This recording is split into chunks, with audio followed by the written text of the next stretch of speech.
tadi sebelum break aku sempat mau tanya, maksudnya kalau kita ngomongin tingkat mortalitas juga lumayan banyak juga orang yang mengalami kematian gara-gara gaya hidup sedentari ini gitu kan. Tapi kan pasti ada ini menuju ke komplikasi satu penyakit tertentu kan yang akhirnya membuat menjadi faktor risiko akhirnya terjadi kematian itu. Nah, kalau kita pikirnya kan mungkin selama masa pandemi terutama khususnya gitu ya, Dok ya. Ini banyak yang akhirnya aktivitas fisik kurang, nyemilnya tadi dokter juga sempat menyebut sambil online non-Zoom meeting atau sekolah. Akhirnya juga sambil rebahan pula kan, aktivitas fisik kurang gara-gara katanya excuse-nya gym lagi tutup semua gitu kan. Nah, apakah hanya berbatas pada obesitas saja penyakit yang paling tinggi prevalensinya atau justru bisa mengarah ke komplikasi penyakit-penyakit yang lain juga ini, Dokter Marcella? Ya, betul. Jadi tidak hanya mengarah kepada obesitas, seperti yang telah saya sebutkan sebelumnya, dengan gaya hidup sedentary sebetulnya kalori yang kita dapatkan tidak keluar dengan semestinya, sehingga terjadi penumpukan, metabolisme kita terganggu, sehingga sebelum terjadi obesitas pun kita bisa saja mengalami kolesterol yang tinggi, tekanan darah yang tinggi, sakit gula. Jadi mungkin pemirsa jangan mematokkan, oh saya belum gemuk nih, jadi belum ada penyakitnya gitu. Justru penyakit-penyakit kronis metabolik seperti darah tinggi, gula, dan kolesterol tadi itu justru banyak sekali terjadi tidak hanya pada orang yang mengalami kegemukan. Selain itu juga adanya peningkatan resiko jantung dan pembuluh darah. Lalu pengeroposan tulang karena kita cenderung tidak melakukan aktivitas yang membuat tulang dan otot kita terlatih. Dengan melatih tulang dan otot kita baik dalam bentuk olahraga atau latihan lainnya, itu sebetulnya membuat tulang kita lebih padat. Sehingga kalau kita dalam posisi berbaring terus-menerus, maka tulang kita menjadi lebih cepat untuk mengalami osteoporosis. Selain itu, penyakit lain yang juga sudah diteliti adalah peningkatan resiko terjadinya kanker. Banyak sekali ya, Dok ya, sangat mengerikan sekali. Kanker, kemudian tensi juga, hipertensi ya, diabetes, gula. Waduh, ini sangat mengerikan sekali ya. Nah, kalau kita berbicara tentang penyakitnya, Dok, ternyata kok kayaknya aku pernah baca juga di artikel ada hubungannya juga dengan penyakit kesehatan mentalnya, Dok. Ada nggak pengaruhnya, Dok? Ya, betul. Ada juga pengaruhnya loh, Mas.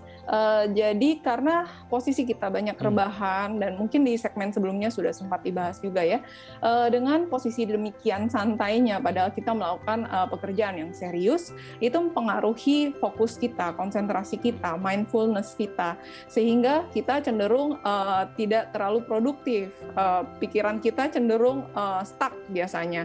Selain itu juga ada studi yang menyebutkan adanya gangguan kognitif, jadi memori kita juga terganggu dengan gaya hidup kita seperti itu. Selain itu, dengan gaya hidup sedentary juga meningkatkan stres, depresi, kecemasan, motivasi kita turun, semangat kita turun, bahkan bisa menimbulkan kelelahan jangka panjang. Oke ya. Sangat berpengaruh ya. Wah, berarti ini penyakit fisik, mental bisa saja terjadi ya. Makanya kita harus berhati-hati deh gitu.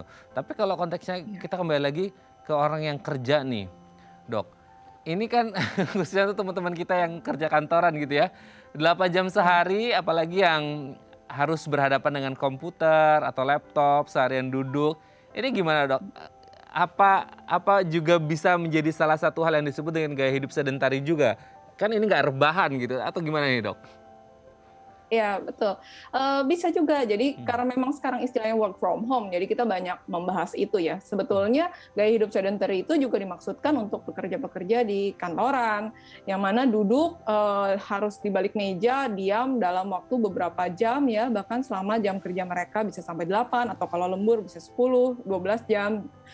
Sesuai dengan yang dari awal dibahas adalah prinsip gaya hidup sedentary adalah kurangnya aktivitas gerak. Prinsipnya itu. Jadi duduk saja itu termasuk kurang aktivitas. Oke. Nah, bagi teman-teman kantoran yang akhirnya 8 jam duduk depan komputer atau laptop dan jarang olahraga kan gitu ya, Dok ya, apalagi kalau ngomongin AC-nya udah sentral nih, jarang kena sinar matahari, jarang olahraga pula. duduk juga 8 jam. Wah itu gimana Dok? Maksudnya apa potensi-potensi, bukannya kita nakut-nakutin ya Dok ya, cuman ini sebagai apa ya, hal untuk pencegahan lah gitu kan, karena banyak teman-teman kita juga pasti yang kerjanya di kantoran dan melakukan hal-hal seperti demikian gitu Dok. Ya, jadi memang banyak sekali tantangan yang terjadi untuk teman-teman kita yang bekerja di kantoran. Kita bisa mulai dari minimal bila kantor tersebut tidak menyediakan fasilitas untuk olahraga dan kita dipaksa untuk memang bekerja di balik meja terus, maka luangkan waktu 20 menit, setengah jam sekali untuk meregangkan kaki untuk stretching, meregangkan leher, punggung kita supaya tidak timbul rasa pegal, nyeri seperti itu. Kemudian juga mungkin berjalan sebentar ke ruangan lain untuk mencari suasana yang lain. Namun tetap itu tidak menggantikan kegiatan olahraga sehingga sangat disarankan untuk teman-teman menyediakan waktu paling tidak setengah jam dulu untuk berolahraga. Kita lihat diri kita sendiri. Bila memang kita sejak menonton ini ya sudah kita mau mulai meningkatkan aktivitas kita, sedangkan sepanjang tahun kemarin kita sudah menjalani kehidupan sedentary, maka mulailah bertahap sehingga tidak sampai kita berolahraga yang menimbulkan cedera. Jadi olahragalah dengan intensitas yang ringan sedang dulu, misalnya dari berjalan atau jogging atau berenang. Kemudian kita juga melakukan aktivitas dari hanya 30 menit, kemudian ditambah 45 menit, baru kemudian 1 jam. Tidak langsung diforsir, tidak akan bisa langsung olahraga yang berat.